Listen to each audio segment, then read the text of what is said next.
Hello दोस्तों, मैं हूं इमरान एंड स्वागत करता हूं आपका AS पीसेस एकेडमी में। फ्रेंड्स, ये हमारा EVS का प्रैक्टिस सेशन 3 है।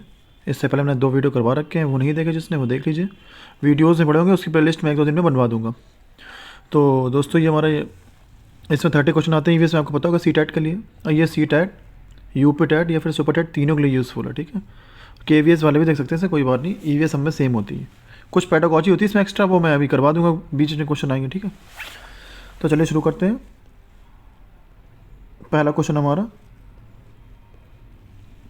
निम्न में से कौन सी अंतर्राष्ट्रीय संस्था पूरे विश्व में पर्यावरण सुरक्षा की देखभाल करती है? तो देखते हैं कौन सी संस्था है वो। WWF है या फिर WHO है, पेटा या फिर UN है? तो कौन सी है वो, आप लगा लीजिए। कौन सी है? WHO, ठीक है। नेक्स्ट देखते हैं, कीटनाशियों के अत्यधिक इस्तेमाल से होगा, यानी कि पेस्टिसाइड नहीं यूज़ करते हम लोग, जो जो हम लोग खेती करते हैं, कृषि करते हैं, तो फसलों को बर्बाद होने से बचाने के लिए कीटनाशियों का यूज़ करते हैं। तो उसके लिए जब लोग यूज़ करते हैं, लेकिन उसमें कोई प्रदूषण भी होता है, कौन सा होता है ये बताना है आपको। तो कौन सा वायु प्रदूषण होता है उससे, या फिर ध्वनि प्रदूषण होता है, या फिर जल प्रदूषण होता है, या फिर इनमें से सभी? तो देखिए, ध्वनि प्रदूषण का कोई लेना देना है ही नहीं। ध्वनि प्रदूषण से क्या मतलब है, कीटनाशी डालेंगे तो उससे कोई आवाज़ तो आएगी नहीं। वायु प्रदूषण भी थोड़ा बहुत बोल सकते हैं, लेकिन इसमें सबसे बेटर ऑप्शन है कि जल प्रदूषण, क्योंकि जब वो कीटनाशी हम लोग डाल देंगे उसमें खेतों में, फिर जब बारिश होगी या फिर हम लोग सिंचाई करेंगे तो पानी बह के जाएगा नालों नदियों में जाके मिलेगा, और उसमें होगी क्या, रसायन पड़े होंगे, केमिकल पड़े होंगे, पेस्टिसाइड पड़े होंगे, वो जाके नदियों में मिल जाएंगे। फिर उससे नदियों को काफ़ी हार्म होता है, नदियों में, जीव जंतुओं में, पेड़ों में, मछलियों में। तो इसलिए ये पॉल्यूशन करते हैं, ठीक है। नेक्स्ट देखते हैं, लवण जो जल का अवशोषण करता है, यानी कि जो जल का अवशोषण करता है, वो कौन सा लवण है, कौन सा सॉल्ट है? देखते हैं, हाइग्रोस्कोपिक है या फिर एनहाइड्रस लवण है, या फिर हाइड्रोफिलिक है, या फिर हाइड्रोफोबिक है? आप लगा लीजिए, क्या हो जाएगा इसका आंसर? हाइड्रोस्कोपिक लवण, ठीक है। नेक्स्ट देखते हैं,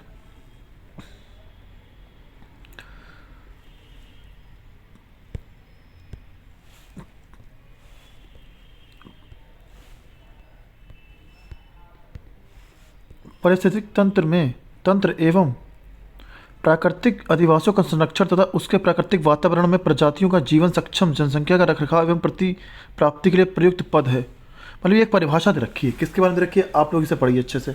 आपने EVS पढ़ रखी होगी, नहीं पढ़ रखी तो बताइए, मैं इसकी थ्योरी करा दूँ। तो किसकी परिभाषा, ये परिभाषा स्वस्थानीय संरक्षण की, किसकी? स्वस्थानीय संरक्षण की, ठीक है। याद रखिए, अब अच्छे से क्वेश्चन देख लीजिए इसे। नेक्स्ट हमारा क्वेश्चन है, सामुद्रिक कच्छपों, यानी कि कछुओं की बात कर रहा है। सामुद्रिक कच्छपों को जीवंत जीवाश्म कहा जाता है। क्या इन्हें जीवाश्म कहा जाता है? कि ये काफ़ी सालों तक जिंदा रहते हैं, क्योंकि वे 150 मिलियन वर्षों से भी अधिक समय से पृथ्वी में उपस्थित है। मतलब आप समझें, 150 मिलियन वर्षों से अधिक टाइम से ये हमारे अर्थ पर मौजूद हैं। भारतीय उपमहाद्वीप के जल भागों में पाए जाने वाले 5 प्रजातियों के समुद्री कच्छप सबसे अधिक, मतलब भारत में कौन सी प्रजाति सबसे अधिक पाई जाती है, किसकी? कछुओं की, ये पूछा गया। तो लॉगर हेड है, फ्लैटबैक है, केनेप्स रिडले, या फिर ऑलिव रिडले है? आपने खूब अच्छी तरह सुना होगा, उड़ीसा के तट पर आते हैं अक्सर, वहाँ पे खूब बीच में एक साथ अंडे देते हैं। कौन से होते हैं? ऑलिव रिडले इंडिया में पाए जाते हैं, ठीक है। नेक्स्ट देखते हैं, विश्व में ऊष्मायन के लिए जिम्मेदार है। विश्व में ऊष्मायन, विश्व में ऊष्मायन क्या होता है? अब ये समझ में आएगा, ग्लोबल वार्मिंग की बात कर रही है, ठीक है। तो किससे? वाहनों से निकली गैस है, पेड़ पौधों से निकली गैस है, भट्टी से निकली गर्म हवा, या फिर रसोई गैस? भट्टियों से निकली गर्म हवा से कह सकते हैं, लेकिन सबसे बेस्ट अगर ऑप्शन देखेंगे तो ये हो जाएगा वाहनों से निकली हवा। CTET का यही रूल है। CTET में आपको 2-3 ऑप्शन लगेंगे, हो सकते हैं और होंगे भी वो आंसर, ऐसा नहीं वो हो नहीं सकते, लेकिन उससे बेस्ट भी होगा उसमें। तो आप one of the best answer search करिए उसमें। आपको कुछ 20% सही होगा, कुछ 30% होगा, लेकिन जो 100% या उसके आसपास सही हो वही आप ढूंढिए। तो नेक्स्ट क्वेश्चन हमारा, धातु में प्रस्तर किसे कहते हैं, यानी कि धातु में पत्थर पूछा गया। बॉक्साइट कहते हैं, या फिर बिटुमिन कहते हैं, या फिर मेटालॉइट कहते हैं, फिर आयस्क को कहते हैं? तो धातु में पत्थर वो पत्थर होते हैं ना जिसमें धातु होती होगी, उन्हीं को छानकर हम लोग धातु निकालते हैं। तो धातु में तो मुक्त अवस्था में पाई नहीं जाती है, वो तो पत्थर निकलते हैं, उन्हें हम छानते हैं, उसे क्या कहते हैं? अयस्क से निकाल के छानते हैं ना। तो यही होता है हमारा, ठीक है। नेक्स्ट हमारा क्या है, पेड़ पौधे प्रदूषण को घटाते हैं क्योंकि वे अपशोषण करते हैं। पेड़ पौधे किसका अपशोषण करते हैं? सल्फर डाइऑक्साइड ना, कार्बन मोनोऑक्साइड ना, इससे कोई मतलब ही नहीं। नाइट्रोजन ना, किसका करते हैं? CO2 तो लेते हैं वो लोग, फोटोसिंथेसिस में CO2 यूज़ करते हैं वो लोग, और रिलीज़ क्या करते हैं? ऑक्सीजन यूज़ करते हैं, ठीक है। नेक्स्ट क्या हमारा, भूकंप पर मापा जाता है, नहीं भूकंप किस पैमाने पर मापा जाता है? बेफोर्ट पैमाने पर, डेसिमल, या बोफोर्ट है या फिर डेसिबल है या फिर न्यूटन है या फिर रिक्टर पैमाना। तो आपने सुना होगा लोग कहते हैं कि भूकंप की तीव्रता कितनी रही, 8.3 रिक्टर पैमाने पर तीव्रता रही। रिक्टर पैमाना होता है, क्या होता है रिक्टर, ठीक है, रिक्टर स्केल। महासागरों में जल स्तर वृद्धि का मतलब जो हमारे जो समुद्र हैं, महासागर ओशियन, इनमें जल स्तर बढ़ रहा है। क्यों बढ़ रहा है? क्योंकि ध्रुवीय प्रदेश में बर्फ़ पिघल रही है, या फिर अत्यधिक वर्षा हो रही है, या फिर अम्ल वर्षा हो रही है। इनमें से कोई नहीं। अगर जल बढ़ रहा है तो अम्ल वर्षा से तो कोई मतलब नहीं, पहले तो ये एलिमिनेट हो गया। इनमें से कोई भी नहीं एलिमिनेट होगा, इसमें एक ऑप्शन है। अत्यधिक वर्षा से महासागर कभी नहीं बढ़ सकता, ये कोई लॉजिक नहीं होगा। नदियाँ बढ़ सकती, महासागर नहीं, वहाँ बैलेंस बना रहता है। हाँ, लेकिन जो हमारी बर्फ़ पिघल रही है ना, ग्लेशियर पिघल रहा है, इससे बढ़ रहा है जल स्तर, ये याद रखिएगा। और ये क्यों पिघल रहा है? ग्लोबल वार्मिंग की वजह से, जैसे कहते हैं ऊष्मायन, नहीं वही। वातावरण में अत्यधिक हानिकारक सल्फर, मतलब सबसे ज़्यादा हानिकारक क्या है? सल्फर। मिश्रित गैस कौन सी है? तो क्या एस से एस तो मिल नहीं सकती, H2S से कोई मतलब नहीं है, ठीक है। SF6 ये भी नहीं। कौन सी होती है? हाइड्रोजन सल्फाइड, वो सल्फर डाइऑक्साइड SO2। तो सल्फर किससे मिल जाएगी? सल्फर मिल जाएगी O2 से। तो ये मिश्रण होकर बहुत खतरनाक गैस बन जाती है, ठीक है। वायु प्रदूषण को कम किया जा सकता है, कैसे कम किया जा सकता है? वृक्ष लगाकर कम किया जा सकता है, या फिर मछलियों द्वारा किया जा सकता है, या फिर जंतुओं द्वारा, सूर्य के प्रकाश द्वारा। मछलियों से वायु प्रदूषण कैसे कम हो सकता है? ये तो कोई बात ही नहीं। जंतु कैसे कर सकते हैं? सूर्य का प्रकाश वायु प्रदूषण कैसे कर सकता है? ये तो सभी लॉजिक गलत है। कौन से? वृक्ष द्वारा। वृक्ष लगाएंगे तो हमारा वायु प्रदूषण बचेगा। नेक्स्ट देखते हैं, विश्व पर्यावरण दिवस कब मनाया जाता है? ये तो आंसर आपको सबको पता होगा, इसके ऑप्शन देने की जरूरत है क्या? नहीं होगी ना, 5 जून। और जब आपका एग्जाम हो तो इसकी थीम जरूर याद करके जाएगा कि इस साल की थीम क्या थी, ठीक है।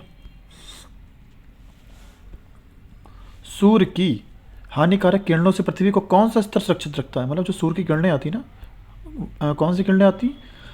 अल्ट्रा वायलेट किरणें, ठीक है, UV रेज। उससे कौन बचाता है हमें? आयन मंडल बचाता है, या फिर ओजोन मंडल बचाता है, या फिर क्षुमंडल, या फिर चुंबक मंडल। कौन सा मंडल बचाता है? ओजोन मंडल। और कभी कभी ये ओजोन मंडल को दूसरे नाम से भी जानते हैं। किस नाम से जानते हैं? स्ट्रेटोस्फेयर, ठीक है, स्ट्रेटोस्फेयर। समताप मंडल याद रखिएगा, समताप मंडल, समताप, इसमें पाई जाती है ओजोन, ठीक है।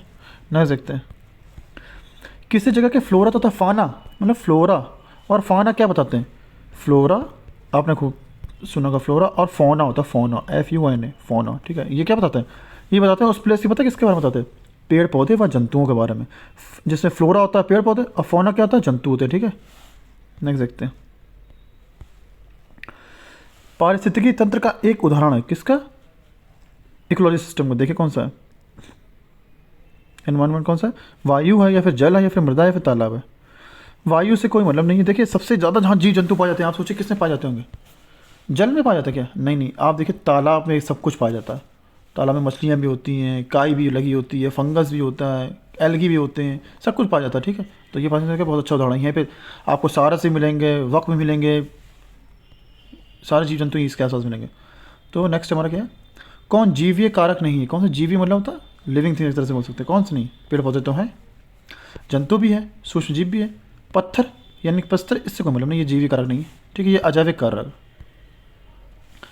अधिकतर पेड़ पौधे पाए जाते हैं कहाँ? पाए जाते हैं अधिकतर पेड़ पौधे? जलमंडल में पाए जाते हैं, या फिर स्थल मंडल में पाए जाते हैं, वायुमंडल में, या प्रकाश मंडल में।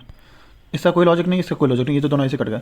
जलमंडल में पेड़ पौधे पाए जाते हैं, लेकिन इतने नहीं पाए जाते। पौधे पाए जाते हैं वही जलमंडल, लेकिन स्थल मंडल में ही पेड़ पौधे पाए जाते हैं मेन। तो आंसर क्या हमारा? स्थल मंडल। नेक्स्ट हमारा क्वेश्चन है, अन्य मृत जंतुओं पर जीवन निर्वाह करने वाले प्राणी को कहा जाता है? यानी कि जो, जैसे कि मृत्यु हो गई किसी जानवर की या फिर जंतु की, तो उसके ऊपर जो जीवन निर्वाह कर रहा है, यानी उसे खा रहा है, उसे कंपोज कर रहा है, उसे क्या कहते हैं? पैरासाइट कहते हैं, या फिर डिकम्पोजर कहते हैं, फिर स्कैवेंजर कहते हैं, फिर ओमनीवोर रख सकते हैं। क्या कहते हैं? आपने लगा लिया, उसे कहते हैं पैरासाइट, जो दूसरे के ऊपर निर्भर होते हैं, ठीक है। नेक्स्ट देखते हैं, CNG मतलब क्या है? क्लीन नेचुरल गैस होती है, फिर कंप्रेस्ड नेचुरल गैस होती है, फिर कार्बोनाइज नेचुरल गैस होती है, ध्वनि प्रदूषण होता है। आप लगा लीजिए। तो CNG मतलब क्या होता है? कंप्रेस्ड नेचुरल गैस, ठीक है। नेक्स्ट देखते हैं, निम्न में से कौन सा विश्व ऊष्मायन का एक कारण है? विश्व ऊष्मायन बाद में याद रखिएगा, ग्लोबल वार्मिंग होता है। क्या? ग्लोबल वार्मिंग, ठीक है, ये इसकी बात कर रहा है। ये ऐसे इंग्लिश में लिख देंगे, हिंदी में। तो क्या है? जल प्रदूषण है, मृदा प्रदूषण है, वायु प्रदूषण, या फिर CNG है? क्या है? कैसे हमारे ग्लोबल वार्मिंग फैल रही है? वायु प्रदूषण बहुत हो रहा है, ठीक है, वायु दूषित होती चली जा रही है।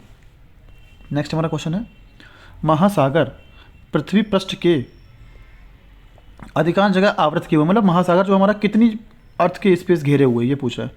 तो कितने स्पेस पर है महासागर? 1/2 पर है, या फिर 2/3 पर है, फिर 1/4 पर है, फिर 3/4 पर है। तो महासागर कितने पार्ट पर है आपको पता होगा इसका आंसर। तो आपने लगा लिया कितने पार्ट पर? 3/4 पार्ट पर। इतने पार्ट पर 4 में से 3 हिस्से में तो महासागर ही हैं, और एक हिस्से में बचा क्या है? 4 में से एक हिस्सा बचा, इसमें लैंड हमारा, ठीक, क्या है? लैंड, ठीक है, याद रखिएगा, नहीं सकते हैं।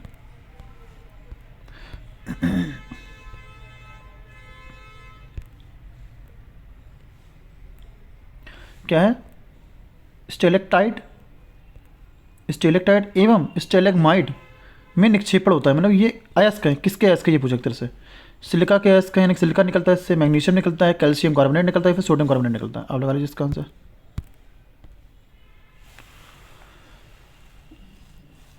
आपने लगा लिया क्या निकलता है इसमें? कैल्शियम कार्बोनेट, याद रखिएगा ये इसका लगा, ठीक है, इसलिए नहीं सकते। निम्न में से कौन एक वायु प्रदूषण का एक उदाहरण, मतलब वायु प्रदूषण का एक एग्जाम्पल है? कौन सा एग्जाम्पल है? देखिए, धुआं व कुहासा है, वाहनों से निकलने वाली गैसें हैं, जलती लकड़ी या चारकोल से निकलने वाली गैसें, इनमें से सभी है। तो आपको जानते होंगे कि इससे भी वायु प्रदूषण होता है, इनसे भी होता है वायु, और जलती लकड़ी या चारकोल से भी होता है, यानी किससे? इनमें से सभी है, ठीक है। नेक्स्ट देखते हैं, भारत तथा दूसरे देशों में प्रदूषण को रोकने के लिए बनाए गए नियम है कुछ, तो वो किस नियम का प्रयोग करते हैं इससे प्रदूषण रोका जा सकता है? तो कौन सा नियम है? कागज़ के थैले नहीं यूज़ करने चाहिए, प्लास्टिक के थैले नहीं यूज़ करने चाहिए, नायलॉन के थैले नहीं, या फिर चमड़े के थैले। तो आपको जानते हैं कि आप कितनी, मतलब आजकल कहा जा रहा है कि नो प्लास्टिक यूज़, 0 प्लास्टिक, तो प्लास्टिक के थैले, ठीक है, क्योंकि प्लास्टिक जो है कभी डिकम्पोज नहीं होती है। हवा में उपस्थित ऑक्सीजन का प्रतिशत पूछा है, मतलब वायु में ऑक्सीजन कितना % होता है? तो 44% होता है, 23 या फिर 40 या फिर 21। तो आपको पता है सबसे ज़्यादा क्या होता है? नाइट्रोजन होता है। कितना होता है? 78%।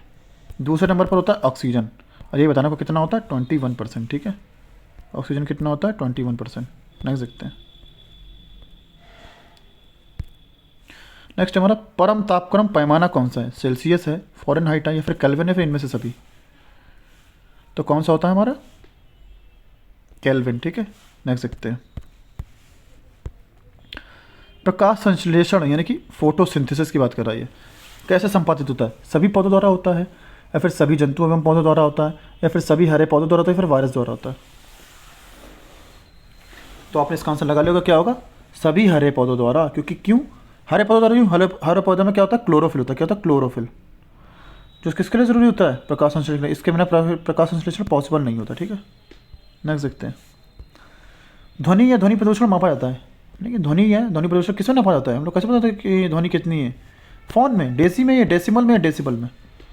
और एग्ज़ाम में जब जल्दी होगी ना, तो आप लोग ऑप्शन नहीं पढ़ेंगे, पता आप डेसिमल मार देंगे, यही गड़बड़ हो जाएगा। डेसिबल होता है क्या? डेसिबल, ध्यान रखिएगा आप, अच्छे से पढ़ेगा ऑप्शन। नेक्स्ट हमारा क्वेश्चन है,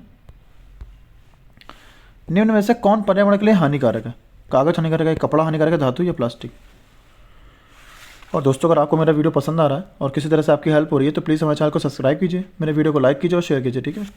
और मैं इंग्लिश भी लेकर आ रहा हूँ इसकी, मैं एक दिन इंग्लिश आता हूँ, एक दिन ईवीएस लाता हूँ। अगर आपको पसंद आए तो बताइए, मैं दोनों एक साथ लेकर आऊँ, क्योंकि ज़्यादा रिस्पॉन्स अच्छा नहीं आ रहा आप लोगों का, तो मैं चाहता हूँ ज़्यादा आए और ज़्यादा आए। तो इसका आंसर क्या हो जाएगा? प्लास्टिक, ये हानिकारक है, ठीक है।